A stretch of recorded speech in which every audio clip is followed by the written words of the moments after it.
का नाम था, वो हाथी के नाम से वो जंगल का नाम था पार्लिक वन। ठीक है, थोड़ा सा अभी सील तो नहीं देते हैं क्योंकि कुछ लोग पेंसिल वाला है, कुछ लोग अस्सी वाला है, तो अभी सील छोड़ देते हैं। ठीक है, क्योंकि किसको पेंसिल लेना, किसको अभी गड़बड़ हो जाएगा। अभी अस्सी वाला पेंसिल लेगा तो मुश्किल है, पेंसिल वाला अस्सी लेगा तो भी मुश्किल है। तो अभी छोटा सा हमको शुद्ध पाठ करना है और उसके बाद वहाँ जाके दम घोषणा करना है। तो फिर आप लोगों को सब प्रकार बहुत बहुत साधुवाद, ढेर सारा मंगल कामनाएं।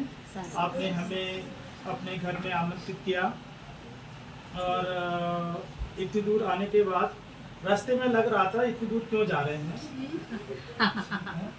और बहुत ट्रैफिक भी था, बहुत शीशा भी खुला, बहुत गाड़ी का धुआं। हम ऐसे धुआं देखकर जाते नहीं, वैसे गाड़ी में शीशा बंद करके जाते हैं वैसा। तो मन में बहुत बहुत बड़ा इतनी भूसावल आना था, भूसावल को वापस जाना चाहिए था, क्यों इतनी दूर जा रहे। यहाँ आने के बाद में आप लोग को देख करके मेरा मन का सब निकल गया और बहुत अच्छा लगा। धर्म का को मैं 10 साल का था, 92 से, तब से मैं चिबर में हूँ। तब से धर्म को बहुत नजदीक का, मतलब 34 हो गया, करीब 34 साल, 34-35 साल हो गया। तो अभी 44 साल का हूँ मैं, तो ऑलमोस्ट 34 साल हो गया। तो वो 34 साल में हमने बहुत अच्छे से लोगों को धर्म में, मतलब लोगों को देखा। धर्म में बहुत, दुनिया में बहुत देशों में गया, जो बहुत देशों में सब जगह के कल्चर संस्कृति को देखा और अपने उत्तर प्रदेश को रोज देखता हूँ। तो पर यहाँ आप लोगों को मैं जो महाराष्ट्र में आने के बाद मुझे दिखता है, मुझे लगता है जो भगवान बुद्ध का एक हम लोग एक मुहिम चलाते हैं जिसको पाली में कहते हैं चिरं तिष्ठन्तु बुद्ध शासनम। बुद्ध शासन जो है चिरं तिष्ठाई हो, लंबी आयु वाला हो। तो वो कोई भी संस्कृति, कोई भी धर्म, कोई विचार, कोई मत तब दीर्घायु वाले होते हैं जब उसकी संस्कृति का पोषण करने वाला कोई होता है। संस्कृति का पोषण करना चाहते ना, उसकी संस्कृति, उसके कल्चर को चलाने वाला कोई। अगर वो नहीं होगा तो नहीं चलेगा। और उस पोषण में उस संस्कृति के गृहस्थ और उसका साधु दोनों ही अच्छे पोषक होने चाहिए। एक सही है तो मुश्किल है और दूसरा गलत है तो भी मुश्किल है। ट्रेन बहुत तेजी से दौड़ती है तब दौड़ेगी जब दोनों पटरी ठीक होगा। या हम लोग कोइन चलाने जाते हैं, कोइन का एक साइड खराब हो जाएगा तो मार्केट में चलता नहीं, तो वापस करेगा दुकान वाला। दोनों ठीक होने चाहिए और ये जिम्मेदारी दोनों की है। वृक्षों की भी जिम्मेदारी है कि वो सील का पालन करके अच्छे से विनय पूर्वक रहें और ग्रस्तों को अच्छा धर्म दें। और ग्रस्तों की जिम्मेदारी है कि वो धर्म का पालन करते हुए जो उनके कर्तव्य वो पूरे करें। दोनों अपने कर्तव्य को पूर्ण करते हैं तो दोनों के लिए लाभकारी है, ये दोनों के लिए पुण्यवान है। हमारा शीलवान अच्छा होगा तो हमको बहुत अच्छे उपासक मिलेंगे, बहुत अच्छा हमको भोजन पानी किसी कोई समस्या नहीं होगी। और गृहस्थ अगर बीचों का सम्मान करते हुए अच्छे शील पालन करेगा तो उसके अपने जीवन में कोई समस्या नहीं है। भगवान बुद्ध बहुत अच्छे से कहते हैं कि पुण्यं धनं सब्बं लभते एवं इच्छति। ये जो हम लोग धर्म का अनुष्ठान करके ये जो पुण्य संपत्ति अर्जित करते हैं, ये पुण्य संपत्ति से वो सब कुछ प्राप्त होता है हमें जो हमको जिसकी आवश्यकता होती है। आवश्यकता मतलब मेरा जीवन सुख पूर्वक चले। अभी हमको खाना पकाना है और मेरे किचन में आटा नहीं है, सब्जी नहीं है, उसके लिए मुझे बहुत सोचना पड़ेगा। ये सुख में जीवन नहीं है। मेरे घर में जितना हमको चाहिए उतना है, वो सुख में है। बैंक में कितना है कोई मायने नहीं रखता, कोई मतलब नहीं है। बैंक में 10 लाख 10 करोड़ भी रहने से क्या है, काम का उतना जितना उपयोग करेंगे। अभी 10-15 साढ़े लाख के अलमारी में रख दो, कोई काम का है? उतना काम का जितना यूज करना है। हाँ, तो जितना यूज, भगवान बुद्ध ने कहा तुम्हारे पास बहुत धन है कोई बात नहीं, लेकिन तुम अगर एक्सेस किसी चीज को खरीद ला के रखते हो तो ये गलत है, वो दुरुपयोग है। आपको 4 साड़ी चाहिए ना, अच्छे से जीवन को चार्ज ले लो। अभी संडे के लिए अलग, मंडे के लिए अलग, ट्यूसडे के लिए अलग, थर्सडे के लिए अलग, ये पार्टी के लिए अलग, वो पार्टी के लिए अलग, ये तो गलत बात है। पैसा तुम्हारा है, कोई बात नहीं, लेकिन संसाधन तुम्हारा नहीं है। अगर आप इतना सेव करोगे तो दूसरा कोई पे काम आएगा। पैसा आपका होने से कोई बात नहीं। बहुत सारे दुनिया में देश हैं, जर्मनी जैसा देश है, वहाँ पर अगर आप भोजन करने गए और आपने थाली में खाना छोड़ दिया, आपसे पेनाल्टी लगती है, आपके ऊपर केस हो जाता है। और बोलते कहता मैं पैसा दे रहा हूँ, कोई बात नहीं, पैसा हो तो भी कोई बात नहीं। बोलते हैं पैसा तुम्हारा है, ठीक है, लेकिन अगर तुम नहीं खाते तो ये तुम फेंक रहे हो, कोई दूसरा लेता ना, दूसरा एक काम आता। इसलिए बौद्धों को जो भगवान कहते हैं मिडिल पाथ में रहने की बात करते हैं, मध्यम मार्गी होना चाहिए। मध्यम मार्गी मतलब अधिक भी नहीं और कम भी नहीं, बहुत परेशानी में जीवन जीना चाहिए, ऐसा भगवान ने कभी नहीं कहा। भगवान ये भी नहीं कहा कि बहुत मस्ती से जीवन जो, ऐसा भी नहीं कहा।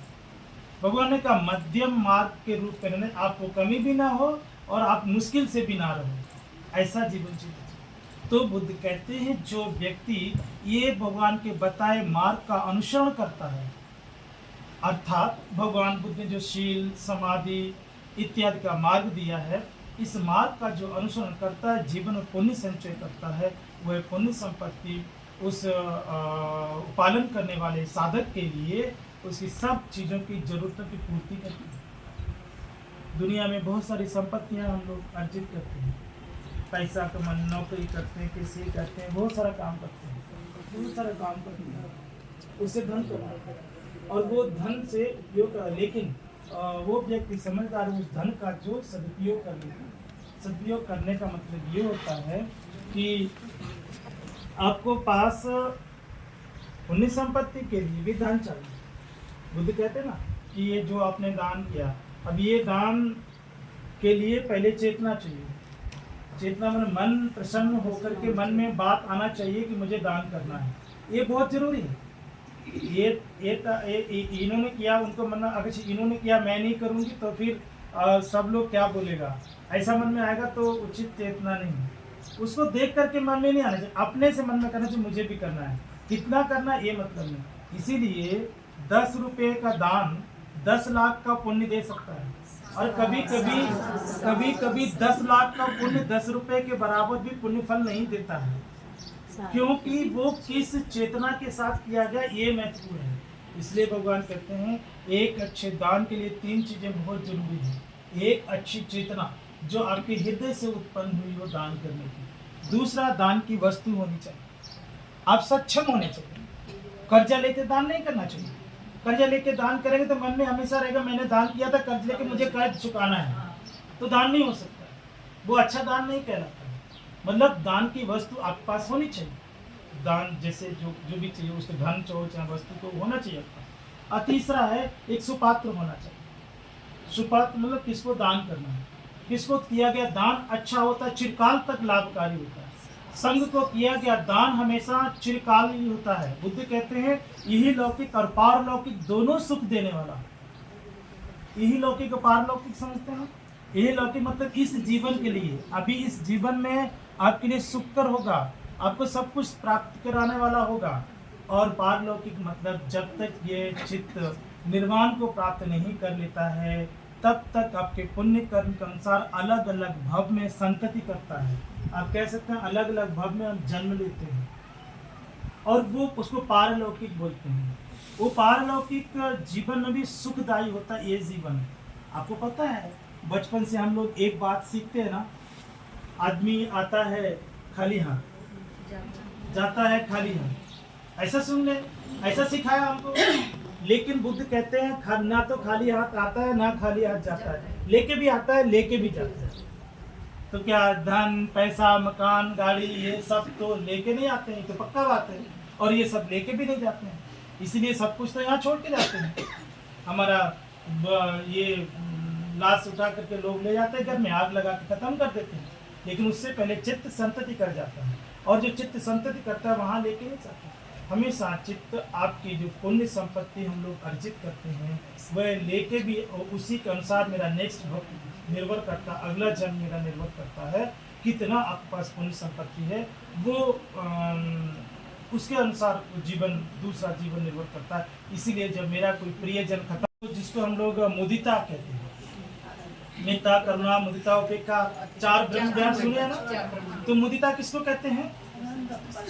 दूसरे के खुशी को देख करके अपने मन में खुशी लाना, उसको मुदिता कहते हैं। अभी ये माता जी का, उपासिका का दान है, दूसरा लोग अरे बहुत अच्छा, मुझे भी शामिल होने का मौका मिल गया, खुद भी खुश हो गए, उसका खुशी में खुद खुशी हो गए, समझो आपने मुदिता कमाया। तो कितना बड़ी बात हुआ। मैंने एक भी खर्च नहीं किया, 1 रुपया भी खर्च नहीं किया, केवल इनका खुशी में हम शामिल हो गए। इतने मात्र से भी ढेर सारा पुण्य कमाया, ढेर सारा पुण्य कमाया, कुछ भी नहीं करते। तो कभी कभी हम लोग कुछ भी ना खर्च करके भी ढेर सारा पुण्य कमा लेते। तो इसलिए बुद्ध कहते हैं कि जो मन की प्रसन्नता जो होती है, वो मन कितना प्रसन्न है उस पर निर्भर करता है कितना पुण्य आपने किया। इसलिए भगवान हमेशा कहते थे भिक्षुओं को, विको चेतनान व्यक्ति कमम भगवान, किसी भी कुशल कर्म को करने के बाद में मन को प्रसन्न करना चाहिए। जितना मन आप प्रसन्न करोगे, चाहे खुद करो चाहे दूसरे के कर्म में शामिल हो जाओ, अगर अपने मन को प्रसन्न करते हो तो ये आपका पुण्य है। और किसी कर्म को करने के बाद जो पश्चाताप उत्पन्न होता है, वही आपका अकुशल है, वही आपका पाप कर्म है। तो इसलिए कभी गलती से कोई अकुशल हो भी जाए, कभी कभी इंसान है ना हम लोग, कभी कभी कुछ हो जाता है, कभी जान के हो जाता है, कभी अज्ञानता से हो जाता है, कभी अनजाने में हो जाता है। चाहे वो अज्ञानता में हो चाहे वो अनजाने में हो, एक संकल्प लेना चाहिए कि दोबारा ऐसा नहीं करूँगा, बात खत्म। उसको बार बार पश्चाताप, अरे मैंने नहीं करना चाहिए, मैं तो बुद्धिस्ट हूँ, मैं तो उपोषित करती हूँ, मेरे से गलत हो गया, ऐसा बार बार नहीं सोचना चाहिए। जितने बार सोचोगे उतने बार पाप कर्म का बीज आपके मन में आएगा, वो गलत है। इसीलिए भगवान हमेशा कहते हैं एक बार पुण्य कर्म करना चाहिए, बार बार स्मरण करना चाहिए। गलती से अज्ञानता में कभी कुछ अकुशल हो भी जाए तो कभी भी स्मरण नहीं करना चाहिए, क्योंकि मन अप्रसन्न होता है। अप्रसन्न होगा, सिंपल परिभाषा है, अप्रसन्न होगा तो अकुशल मिलेगा, और प्रसन्न होगा तो पुण्य मिलेगा, खुशी मिलेगी तो पुण्य मिलेगा। और हमको करना क्या है? पुण्य संचय करना। यही पुण्य संपत्ति आपकी असली संपत्ति है। दुनिया में जितनी भी संपत्ति है, वो सब संपत्ति कोई चोर भी चुरा लेता है ना। कभी कभी रख करके भूल जाते हैं, हमारा दिमाग कमजोर हो गया, रख के भूल जाते हैं, भूल गए। कभी कभी कोई राजा छीन लेगा, रात को 12 बजे मोदी जी आएंगे, आज के बाद तुम्हारा नोट खत्म। क्या करेंगे? आज के जमाने में, पहले जमाने में राजा बोलता लेना है, अभी गवर्नमेंट आपका है कि ये जगह पे मुझे फैक्ट्री बनानी है, आपका घर छीन लेगी वो, आप कुछ नहीं कर सकते। बस पैसा देगी अलग बात है, लेकिन मेहनत थोड़ी दे देगी, और मेरी घर से जुड़ी भावनाएं थोड़ी वापस कर देगी, मेरा घर से लगा हुआ स्नेह प्यार थोड़ी मुझे वापस कर देगी, पैसा दे देगी ना। इसलिए कभी भी संपत्ति कोई भी ले सकता है। राजा मतलब आज के जमाने में राजा नहीं तो सरकार है, तो राजा ले सकता है, चोर चुरा सकता है, भाई बांट सकता है, और भी नहीं होगा, कोई भी नहीं लेगा तो आपका उत्तराधिकारी, आपका बेटा, पुत्र, पुत्री इत्यादि उत्तराधिकार में ले लेगा। किसी भी तरह से आपसे जाएगा जरूर, लेकिन पुण्य संपत्ति ना तो बाढ़ में जाएगा, ना आग में जलेगी, ना पानी में बहेगी, ना राजा चुरा लेगा, ना चोर चुराएगा, ना भाई बांटेगा, ना ही आपका उत्तराधिकारी ले सकता। आपका कमाया पुण्य आप ही को खर्च करना है, आप ही को उपयोग करना है। ये पुण्य भी एक बार कमाया तो अटल नहीं होता है। एक बार कमा लिया, इकट्ठा हो गया, आप कभी खत्म नहीं होगा, ऐसे इकट्ठा करते जाएंगे, इकट्ठा करेंगे तो ओवरफ्लो हो जाएगा, पानी में टंकी भरते जाएंगे, नीचे नल से निकालेंगे तो क्या होगा? ओवरफ्लो होगा ना, बाहर जाएगा ना। ये पुण्य संपत्ति ऐसा नहीं होता है। आप कमाते हैं, आपके जीवन में उसको खर्च भी करते हैं, इसीलिए पुनः पुनः करने की जरूरत होती है। यदि खर्च ना हो तो पुनः पुनः रोज करने की क्या जरूरत है? 10 दिन, महीना में, 2 महीना, 5 साल कर लिया, बस बहुत हो गया, काम खत्म। ऐसा नहीं होता है, क्योंकि इस जीवन में सुख दुख, लाभ अलाभ, यश अपयश, निंदा प्रशंसा, ये जो 8 लोक धर्म होते हैं, मंगलसूत्र पढ़ते हैं ना आप लोग, पुट्टस लोक धर्मे चित्तंग सन कंपति एतन मंगल उत्तमं, भगवान कहते हैं ना। तो ये 8 लोक धर्म जो जीवन को प्रभावित करते हैं, ये सब आपके पुण्य संपत्ति पर निर्भर करते हैं। जीवन में सुख दुख होगा, पुण्य संपत्ति मिलेगा, लाभ अलाभ है पुण्य संपत्ति मिलेगा, यश अपयश है, निंदा प्रशंसा, ये सब आपकी पुण्य संपत्ति पे निर्भर करता। और पुण्य संपत्ति का मतलब होता है आपका आचरण, आपका व्यवहार, आपका जो भी कर्म आप करते हैं, चाहे वाणी से, चाहे मन से, चाहे बॉडी से, ये उससे निर्भर करता है। तो इसलिए कुछ भी करो, कुछ जो भी संपत्तियां आप अर्जित करो, नौकरी करना, कमाई करना, धन कमाना, अच्छे से रहना, भगवान ने सबके लिए कहा, सब करो, लेकिन ये पुण्य संपत्ति कमाना, पुण्य संपत्ति संचित करना मत भूलना जीवन में कभी भी, क्योंकि अंतोगत्वा यही आपके साथ जाने वाली है, यही आपको इस जीवन को भी तय करेगी, आगे के जीवन को भी तय करेगी। इस पुण्य संपत्ति में बहुत बड़ी शक्ति होती है, इस जीवन में ऐसी सुरक्षा करती है जो सुरक्षा कोई भी नहीं दे सकता। हम 10 बॉडीगार्ड भी रख लेना तो भी मेरी सुरक्षा नहीं कर सकता है, लेकिन एक पुण्य संपत्ति 10 नहीं 10,000 बॉडीगार्ड से भी ज़्यादा आपकी रक्षा करती है।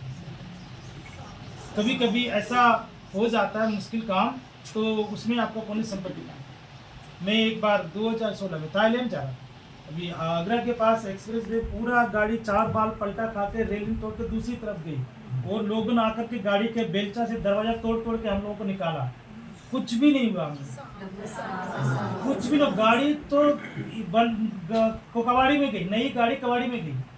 बाद में नेक्स्ट डे हम थाईलैंड पहुंचे, तो वहाँ जो बड़े गुरुजी लोग थे उन्होंने ऐसे बैठ के पूरा पैतान पाठ किया, वो बहुत ध्यानी पुरुष हैं। उन्होंने ध्यान के बाद में बोला कि तुम्हारा पुराना कोई कर्म था जिसके से तुम्हारा डेथ ही होना था, कुछ इससे नीचे कुछ नहीं होना था, लेकिन उसी क्षण इस जीवन में किया गया पुण्य सामने खड़ा हो गया रक्षा करने के लिए। तो उस पुण्य रक्षा की वजह से तुम्हारा जीवन बचा, लेकिन कर्म का फल तो मिलना था, एक्सीडेंट तो होना ही था, वो रोक नहीं सकते, क्योंकि बुद्ध कहते हैं एक बार जो कर्म किया उसका परिणाम से आप बच नहीं सकते। इसीलिए बुद्ध कहते हैं यंग कम्मं करिष्यामि कुशलम व पापकम व तस्य दयामि। जीवन में किए गए कुशल अकुशल के पुण्य कर्म के विपाक से नहीं बच सकते। आप गंगा नहा के आओ, आप स्नान करके आओ, आप स्पेशल पूजा कराओ, आप स्पेशल कुछ भी कर लो, लेकिन एक बार किए गए कर्म के विपाक से नहीं बच सकते। लेकिन जीवन में यदि वर्तमान में पुण्य संचय प्रारंभ कर दिया तो वो ऐसी रक्षा करेगा कि उसके विपाक का जो बड़ा घटना होनी थी वो छोटा होकर के चला जाएगा। ऐसा भगवान कहते हैं। इसीलिए ये पुण्य संचय जरूरी। पहले हमने क्या किया मुझे नहीं मालूम, किसी को नहीं मालूम। हाँ, आपको मालूम होगा, आप अरहत हो जाइए, आप अनागामी हो जाइए, कम से कम एटलीस्ट। श्रोतापन भी नहीं जानता है, सग्दागामी भी नहीं जानता है। श्रोतापन सग्दागामी दूसरे के मन को पढ़ सकता है, लेकिन पुब्बा अनुस्मृति ज्ञान नहीं उसको हो सकता, जिसको हम लोग मंगल पुब्बे चकत पुंजता पढ़ते हैं ना, पुब्बे चकत पुंजता एतम मंगल मुक्तम। वो पुब्बे चकत पुंजा पूर्व में किए गए कर्मों को नहीं जानता है, अरहत जानता है। और अरहत हो गए तो हमको जानने की जरूरत ही नहीं, फिर जानने क्या जरूरत, फिर तो तैर के बाहर निकल गए ना। सजग कब तक है ना, जब तक नदी में तैरना है। एक बार किनारे निकल के पार चले गए तो क्या मतलब। इसीलिए बुद्ध को, अरहतों को, पच्चेक बुद्ध को पारगु कहते हैं। पारगु बोला जाता है। पारगु का मतलब जो पार चला गया, मतलब इस भव सागर से, भव चक्र से मुक्त हो गया। और उसके बाद हमको भूत क्या, भविष्य क्या, वर्तमान क्या, कुछ जानने की जरूरत नहीं, फिर तो पार हो गया। जब तक हम तैरते हैं तब तक हमको सजग रहना, नहीं तैरेंगे डूब जाएंगे, बह जाएंगे। तो सजग रहने की जरूरत होती है, होश में रहने की जरूरत होती है। तो इसलिए ये जो पुण्य संपत्ति हम लोग करते हैं, ये हमारे बहुत काम की है। अभी तो 2 बजने वाला, 10 मिनट हम लोग करते, 5 मिनट लेट चलेंगे वहाँ पे, फिर वहाँ पे चर्चा करते हैं उनसे, फिर बात है। तो ये जो दान कर्म आपने किया है, ये दान कर्म आप सब के लिए बहुत दीर्घायु जीवन के लिए हो और सुख में जीवन के लिए हो। जो कुछ भी निश्चित और भगवान जो कहते हैं इस दान के पुण्य से जो भी जीवन में आवश्यकताएं हैं, चाहे वो भोजन की हो, 4 आवश्यकताएं होती हैं, भोजन की, दवाई की, रहने खाने पीने की, और आपका जो भी छोटी मोटी आवश्यकताएं पड़ती हैं जीवन में इधर उधर की, वो सारी 4 आवश्यकताएं जीवन में इस दान के पुण्य से आप सबको प्राप्त हों और उससे आप लोगों का जीवन सुखी हो। सब धर्म का जो मार्ग है वो मार्ग पर धीरे धीरे आगे बढ़ते बढ़ते जो मार्ग फल हैं, सोतापन, सद्गामी, अनागामी, अरहत, उस मार्ग की तरफ आप लोग बढ़ते रहें। ऐसे हम संघ की तरफ से मंगल कामनाएं करते हैं। और ये दान आपको, आपके परिवार को, आपके जो लोग यहाँ उपस्थित हैं उनको भी, जो भी आपके यात्री बंधु यहाँ आज उपस्थित नहीं हैं, उन सबको इस दान का अग्रभाग प्राप्त हो और वो सब भी सुखी हो, निरोगी हो, दीर्घायु प्राप्त हो। और हमको करना क्या है? पुण्य संचय करना। यही पुण्य संपत्ति आपकी असली संपत्ति है। दुनिया में जितनी भी संपत्ति है वो सब संपत्ति कोई चोर भी चुरा लेता है ना। कभी कभी रख करके भूल जाते हैं, हमारा दिमाग कमजोर हो गया, रख के भूल जाते हैं, भूल गए। कभी कभी कोई राजा छीन लेगा, रात को 12 बजे मोदी जी आएंगे, आज के बाद तुम्हारा नोट खत्म। क्या करेंगे? आज के जमाने में, पहले जमाने में राजा बोलता लेना है, अभी गवर्नमेंट आपका कि ये जगह पे मुझे फैक्ट्री बनानी है, आपका घर छीन लेगी वो, आप कुछ नहीं कर सकते। बस पैसा देगी अलग बात है, लेकिन मेहनत थोड़ी दे देगी, और मेरे घर से जुड़ी भावनाएं थोड़ी वापस कर देगी, मेरा घर से लगा हुआ इसलिए प्यार थोड़ी मुझे वापस कर देगी, पैसा दे देगी ना। इसलिए कभी भी संपत्ति कोई भी ले सकता है। राजा मतलब आज के जमाने में राजा नहीं तो सरकार है, तो राजा ले सकता है, चोर चुरा सकता है, भाई बांट सकता है, और भी नहीं होगा, कोई भी नहीं लेगा तो आपका उत्तराधिकारी, आपका बेटा, पुत्र, पुत्री इत्यादि उत्तराधिकार में ले लेगा। किसी भी तरह से आपसे जाएगा जरूर, लेकिन पुण्य संपत्ति ना तो बाढ़ में जाएगा, ना आग में जलेगी, ना पानी में बहेगी, ना राजा चुरा लेगा, ना चोर चुराएगा, ना भाई बांटेगा, ना ही आपका उत्तराधिकारी ले सकता। आपका कमाया पुण्य आप ही को खर्च करना है, आप ही को उपयोग करना है। ये पुण्य भी एक बार कमाया तो अटल नहीं होता है। एक बार कमा लिया, इकट्ठा हो गया, आप कभी खत्म नहीं हुआ, इकट्ठा करते जाएंगे, इकट्ठा करेंगे तो ओवरफ्लो हो जाएगा, पानी में टंकी भरते जाएंगे, नीचे नल से निकालेंगे तो क्या होगा? ओवरफ्लो होगा ना, बाहर जाएगा ना। ये पुण्य संपत्ति ऐसा नहीं होता है। आप कमाते हैं, आपके जीवन में उसको खर्च भी करते हैं, इसीलिए पुनः पुनः करने की जरूरत होती है। यदि खर्च ना हो तो पुनः पुनः रोज करने की क्या जरूरत है? 10 दिन, महीना में 2 महीना 5 साल कर लिया, बस बहुत हो गया, काम खत्म। ऐसा नहीं होता है, क्योंकि इस जीवन में सुख दुख, लाभ अलाभ, यश अपयश, निंदा प्रशंसा, ये जो 8 लोक धर्म होते हैं, मंगलसूत्र पढ़ते हैं ना आप लोग, फुट्टे से लोक धर्म चित्तंग यसन संपत्ति एतंग मंगल मुक्त मंग भगवान कहते हैं ना। तो ये 8 लोक धर्म जो जीवन को प्रभावित करते हैं, ये सब आपके पुण्य संपत्ति पर निर्भर करते हैं। जीवन में सुख दुख होगा, पुण्य संपत्ति में, लाभ अलाभ है, पुण्य संपत्ति के लिए, यश अपयश है, निंदा प्रशंसा, ये सब आपकी पुण्य संपत्ति पे निर्भर करता है। और पुण्य संपत्ति का मतलब होता है आपका आचरण, आपका व्यवहार, आपका जो भी कर्म आप करते हैं, चाहे वाणी से, चाहे मन से, चाहे बॉडी से, ये उससे निर्भर करता है। तो इसलिए कुछ भी करो, कुछ जो भी संपत्तियां आप अर्जित करो, नौकरी करना, कमाई करना, धन कमाना, अच्छे से रहना, भगवान ने सबके लिए कहा, सब करो, लेकिन ये पुण्य संपत्ति कमाना, पुण्य संपत्ति संचित करना मत भूलना जीवन में कभी भी, क्योंकि अंतोगत्वा यही आपके साथ जाने वाली है, यही आपको इस जीवन को भी तय करेगी, आगे के जीवन को भी तय करेगी। इस पुण्य संपत्ति में बहुत बड़ी शक्ति होती है, इस जीवन में ऐसी सुरक्षा करती है जो सुरक्षा कोई भी नहीं दे सकता। हम 10 बॉडीगार्ड भी रख लेना तो भी मेरी सुरक्षा नहीं कर सकता है, लेकिन एक पुण्य संपत्ति 10 नहीं 10,000 बॉडीगार्ड से भी ज्यादा आपकी रक्षा करती है। कभी कभी ऐसा हो जाता है मुश्किल काम, तो उसमें आपको पुण्य संपत्ति। मैं एक बार 2016 में थाईलैंड जा, अभी आगरा के पास एक्सप्रेस वे पूरा गाड़ी 4 बार पलटा खाते रेलवे तोड़ के दूसरी तरफ गई, और लोगों ने आकर के गाड़ी के बेलचा से दरवाजा तोड़ के हम लोगों को निकाला, कुछ भी नहीं हुआ, कुछ भी नहीं, गाड़ी तो कबाड़ी में गई, नई गाड़ी कबाड़ी में गई। बाद में नेक्स्ट डे हम थाईलैंड पहुंचे, तो वहाँ जो बड़े गुरुजी लोग थे उन्होंने ऐसे बैठ के पूरा पहचान पाठ किया, वो बहुत ध्यानी पुरुष है। उन्होंने ध्यान के बाद में बोला कि तुम्हारा पुराना कोई कर्म था जिसके से तुम्हारा डेथ ही होना था, कुछ इससे नीचे कुछ नहीं होना था, लेकिन उसी क्षण इस जीवन में किया गया पुण्य सामने खड़ा हो गया रक्षा करने के लिए। पुण्य रक्षा की वजह से तुम्हारा जीवन बचा, लेकिन कर्म का फल तो मिलना था, एक्सीडेंट तो होना ही था, वो रोक नहीं सकते, क्योंकि बुद्ध कहते हैं एक बार जो कर्म किया उसका परिणाम से आप बच नहीं सकते। इसीलिए बुद्ध कहते हैं यन कर्मं करिष्यामि कुशलम वा पापकं वा तस्य दयालु। जीवन में किए गए कुशल अकुशल के पुण्य कर्म के विपाक से नहीं बच सकते। आप गंगा नहा के आओ, आप स्नान करके आओ, आप स्पेशल पूजा कराओ, आप स्पेशल कुछ भी कर लो, लेकिन एक बार एक कर्म के विपाक से नहीं बच सकते। लेकिन जीवन में यदि वर्तमान में पुण्य संचय प्रारंभ कर दिया तो ऐसी रक्षा करेगा कि उसके विपाक का जो बड़ा घटना होनी थी वो छोटा होकर के चला जाएगा। ऐसा भगवान कहते। इसीलिए ये पुण्य संचय जरूरी। पहले हमने क्या किया मुझे नहीं मालूम, किसी को नहीं मालूम। हाँ, आपको मालूम होगा, आप अर्थ हो जाइए।